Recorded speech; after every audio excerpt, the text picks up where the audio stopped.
Assalamualaikum warahmatullahi wabarakatuh. Waalaikumsalam warahmatullahi wabarakatuh. Gimana kabarnya anak-anak? Baik?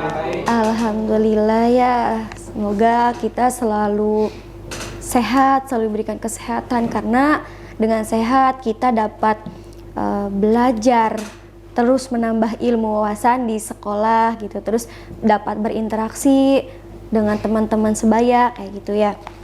Nah, untuk pertemuan kali ini, apakah ada yang tidak hadir? Hadir semua, Ibu. Hadir semua? Ya, alhamdulillah ya.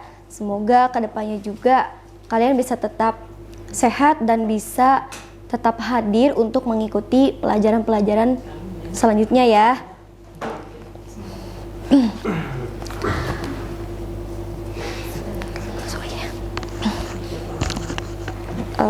Baik. Ini.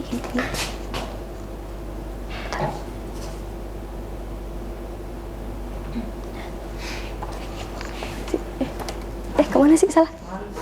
Nih ya. Oh iya, astaga.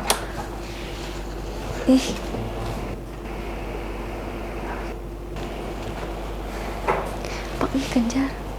Ina, pang pencet-pencet kan? Hah? Si itu maksudnya mah? Mak lampang ya kan? Baik nih, sebelum Ibu memulai kepada materi ya, coba Ibu mempunyai ice breaking dulu nih buat melatih konsentrasi kalian. Coba semuanya berdiri. Berdiri. Jadi gini, ice breakingnya, kalau misalkan Ibu tepuk satu, kalian juga tepuk satu ya. Kalau tepuk satu kayak gini. Kalau tepuk dua, kalau misalkan tepuk tiga, kalau tepuk empat, gitu. Kalau misalkan tepuk dua kali. Jadi kalau tepuk empat, ke kanan dua kali, ke kiri dua kali. Kalau misalkan tepuk lima, jadi kanan dua kali, kiri dua kali, lalu atas satu kali. Paham? Oke, coba. Tepuk satu kali, tepuk dua kali, tepuk tiga kali, tepuk empat kali, tepuk lima kali,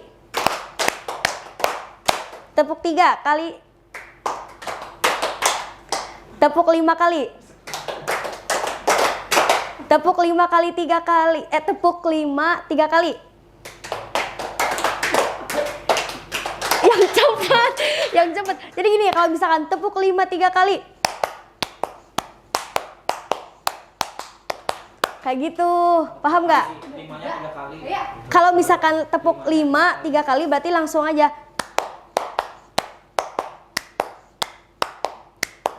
Kayak gitu. Iya, tepuk limanya tiga kali. Coba ulangi lagi. Coba ulangi lagi. Tepuk tiga kali. Tepuk empat kali. Tepuk lima tiga kali. Yeay, tepuk tangan buat kita semua. Oke. Nih, coba, ini kan kita melanjutkan materi yang minggu kemarin telah disampaikan ya. Kemarin kita belajar apa? Sebelum ke materi ini, kemarin kita mengulas dulu materi yang kemarin telah kita belajar. Apa? Bukan. Apa, Ulan? Lupa. Nah, kemarin kita di pertemuan yang kemarin kita sudah belajar tentang konsep manajemen perkantoran dan layanan bisnis pada konsep manajemen perkantoran. Apa itu kantor? Ada yang tahu apa itu kantor? Tempat kerja. Tempat kerja, iya benar. Apalagi? Perkumpulan organisasi. Apalagi? Apalagi? Ya, jadi tempat kantor itu merupakan suatu tempat kerja, instansi, ataupun posisi. Jadi konsep manajemen perkantoran itu diartikan sebagai suatu tempat kegiatan, organisasi, dan juga kegiatan tatanan usaha. Seperti apa? Kayak misalkan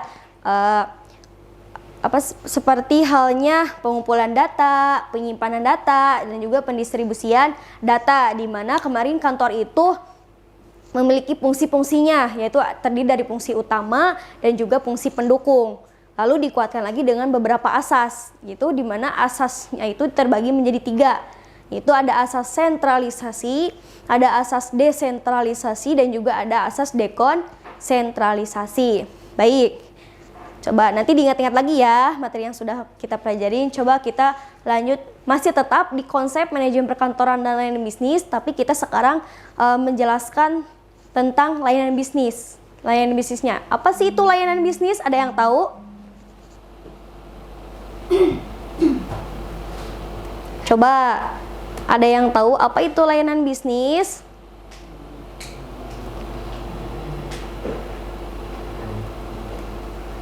Apa, Rian? Layanan bisnis? Ayo coba, siapa yang tahu apa itu layanan bisnis? Semuanya berjalan. Bukan. Jadi layanan bisnis itu merupakan suatu layanan yang diberikan kepada konsumen atau pelanggan, baik berupa materi maupun non-materi. Guna apa? Guna untuk pemenuhan kepuasan seorang pelanggan atau konsumen. Jadi intinya layanan bisnis itu kayak memberikan pelayanan. Kita itu memberikan pelayanan kepada konsumen ataupun pelanggan, seperti itu. Nah, di sini terdapat jenis-jenis layanan bisnis. Coba sebutkan apa saja, Sri Wulan, layanan bisnis itu jenis-jenisnya apa saja? Layanan pelanggan berjalan. Terus apa lagi? Layanan self-service. Ya, Layanan pelanggan melalui email dan apa itu? telepon. Telepon. Ya, terus Layanan pelanggan melalui komunitas. Komunitas. Dan terakhir, layanan pelanggan melalui live chat. Iya, benar. Nah, apa sih layanan pelanggan berjalan? Layanan pelanggan berjalan itu seperti halnya kan kalau sekarang suka ada tuh kayak pembuatan SIM berjalan ya di suatu kecamatan atau apa seperti itu. Nah, kalau layanan pelanggan melalui email atau telepon, ya, jadi kayak kita mau konsul nih terhadap suatu produk atau barang yang kita beli, misalkan ada kerusakan atau apa, kita bisa hubungi melalui email atau telepon. Mungkin kalau sekarang udah jarang digunakan kalau melalui email atau telepon. Lalu selanjutnya yaitu layanan pelanggan melalui live chat. Kayak apa coba contohnya kalau sekarang? Live chat kayak apa? Kayak Shopee, TikTok atau Iya, benar. Kayak Shopee, TikTok Shop kayak gitu kan suka ada ya live-nya ya. Nah, kita kan suka langsung misalkan, "Kak, itu harganya berapa?" gitu. "Kak, ada diskon nggak?" atau apa gitu. Itu seperti itu merupakan layanan melalui live chat. Selanjutnya ada layanan self-service. Nah, terus ada juga layanan pelanggan melalui komunitas, yaitu layanan pelanggan yang diberikan oleh si pengguna layanan tersebut. Tuh.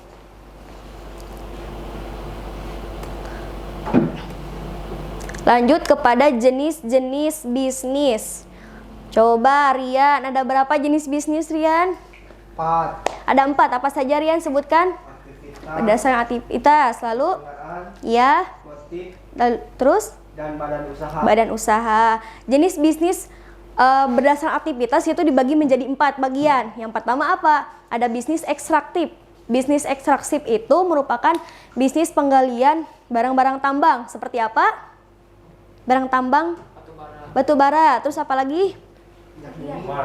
Minyak bumi, emas. Iya, seperti itu kiranya ya. Itu bara, itu jenis bisnis berdasarkan bisnis ekstraktif.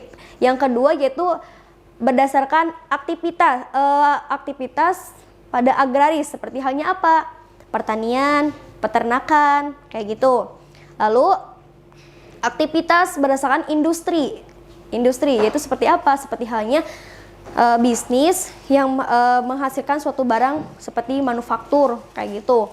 Lalu ada juga aktivitas berdasarkan jasa, yaitu produk bisnis yang dihasilkan dengan bentuk fisik, yaitu. Lalu ada jenis bisnis berdasarkan kegunaannya dibagi lagi menjadi 4. Ada apa saja? Coba baca, ada apa saja Fajar? utility, Terus? place utility, Lalu? dan time utility, dan position utility. Iya. From utility. Apa itu from utility? Berdasarkan apa? Penggunaan berdasarkan apa coba? Bentuk gitu. Jadi dari bahan dasar menjadi bahan yang menjadi bentuk yang berbeda tapi berguna bagi banyak manusia. Contohnya seperti apa?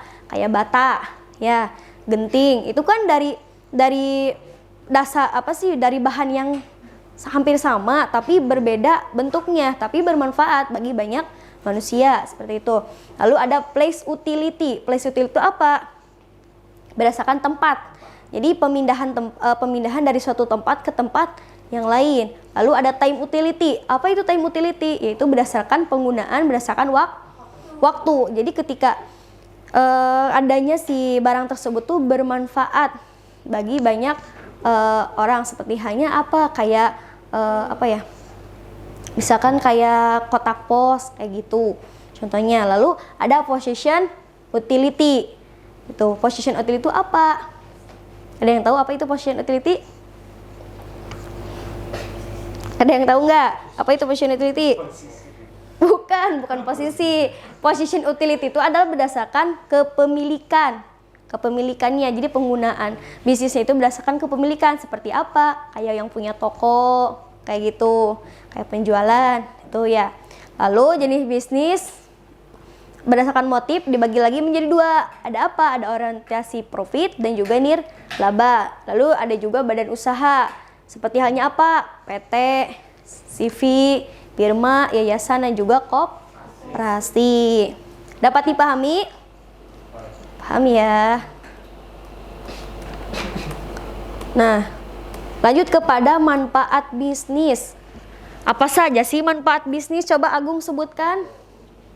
Manfaat bisnis yang pertama itu memperoleh penghargaan atau pengakuan. Iya, terus? Yang kedua, menjadi bos bagi diri sendiri. Yang ketiga, gaji diri sendiri. Iya. Yang keempat, masa depan lebih cerah. Iya, nah itu jadi manfaat kita mempunyai bisnis itu yang pertama dapat memperoleh penghargaan dan pengakuan dari orang lain. Itu. Lalu yang kedua bisa menjadi bos bagi diri sendiri, karena kalau kita yang mempunyai bisnis pasti kan kita yang mengolah, kita yang memprosesnya. Jadi bisa menjadi bos kita.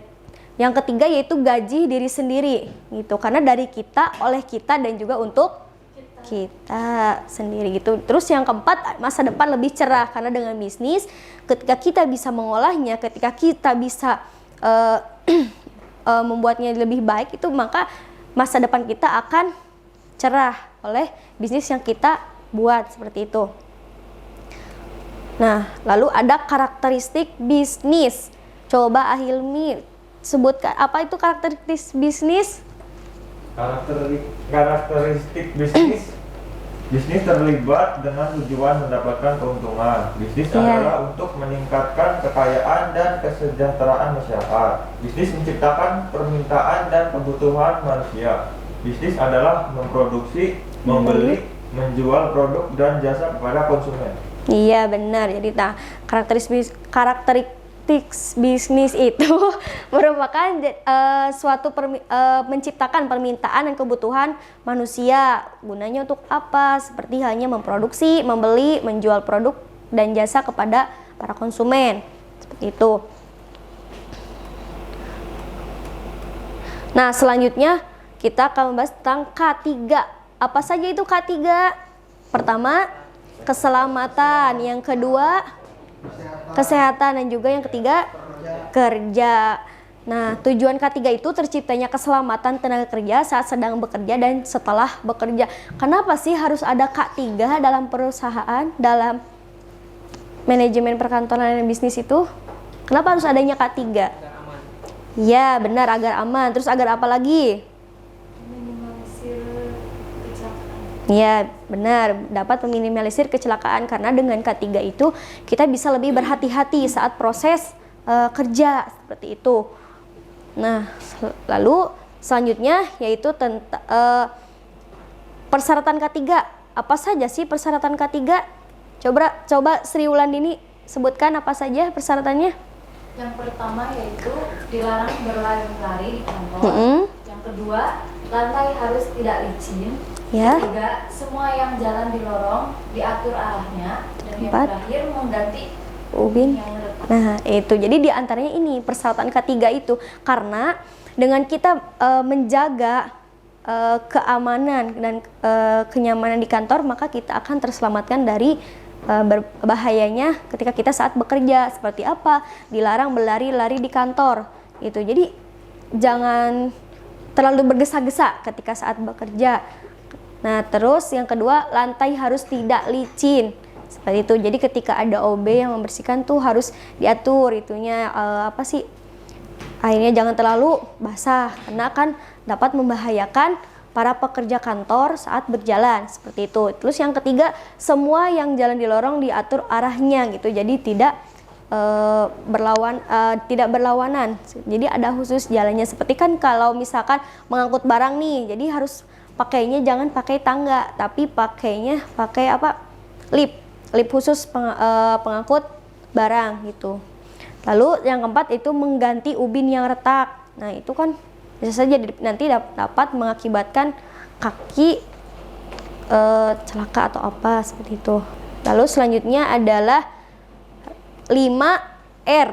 Apa saja 5R? Yang pertama ringkas, yang kedua rapi, yang ketiga terus 4 rawat, dan juga 5 rajin. Apa itu ringkas? Coba ada yang tahu apa itu ringkas? Rinci. Apa? Rinci. Rinci. Bukan. Apa coba itu ringkas? Ringkas, apa itu ringkas? Kan. Coba ada yang tahu nggak apa itu ringkas? Ringkas itu, jadi gini, ringkas itu kayak menyingkirkan barang-barang yang sudah tidak digunakan lagi di suatu kantor tersebut. Jadi sehingga semua barang yang ada di kantor itu merupakan barang-barang yang layak dan masih baik untuk digunakan, seperti itu. Lalu selanjutnya ada rapih. Apa itu rapih? Coba bisa kalian contohkan seperti apa itu rapih? Berpakaian Ya, terus apalagi itu dalam si diri pekerja kantor. Terus bagi kantornya apa? Rapih itu. tata letak. Iya, benar, tata letak. Jadi tata letak kursi, meja, dan juga alat-alat yang lainnya ya. Jadi ditata dengan serapih mungkin agar apa? Agar kita nyaman saat bekerja, seperti itu. Lalu ada resik. Apa itu resik? Ada yang tahu apa itu resik? Bukan. Resik. Apa itu resik? Resik. bukan. Resik itu sama kayak tadinya, sama kayak tadi, hampir sama dengan ringkas. Resik itu jadi membersihkan barang-barang yang tidak digunakan, yang sudah tidak layak lagi digunakan di suatu kantor tersebut gitu. Lalu ada rawat. Apa itu rawat? Merawat barang. Merawat barang. Iya, benar, merawat barang seperti itu. Jadi menjaga keutuhan si barang tersebut, iya, agar tetap terjaga dengan baik dan bisa tetap digunakan. Terus rajin. Apa itu rajin? Ini rajin bagi kantor atau bagi si pekerja kantor? Rajin. Bagi pekerja, ya, rajin. Jadi ketika kita ditugasi nih buat bikin proposal, nih buat bikin ini. Jadi kita harus sungguh-sungguh, benar-benar rajin dalam bekerja. Nah, kenapa harus ada 5R? Kegunaannya apa coba? Aman, nyaman. Iya, benar, agar kita saat bekerja itu nyaman dan juga memudahkan bagi para pekerja, seperti itu. Lalu ada manfaat 5R, diantaranya itu membuat area kerja lebih bersih, rapi, aman, dan menyenangkan. Lalu ada juga meningkatkan pemanfaatan lantai kerja sebagai ruang penyimpanan. Lalu ada meminimalisir waktu yang terbuang untuk mencari alat kerja, material, dan dokumen. Selanjutnya yaitu mengurangi kerusakan mesin karena peralatan selalu bersih dan terawat. Lalu menumbuhkan tanggung jawab karyawan dan rasa memiliki di area kerja. Dan yang terakhir yaitu menggunakan listrik dengan aman. Baik, nih sebelum Ibu tutup, Ibu akan menerapkan model pembelajaran. Apa itu model pembelajarannya? Yaitu Kosripyu Hore. Jadi tahu nggak Kosripyu Hore? Kayak gini. Jadi coba kalian bikin di kertas kalian masing-masing.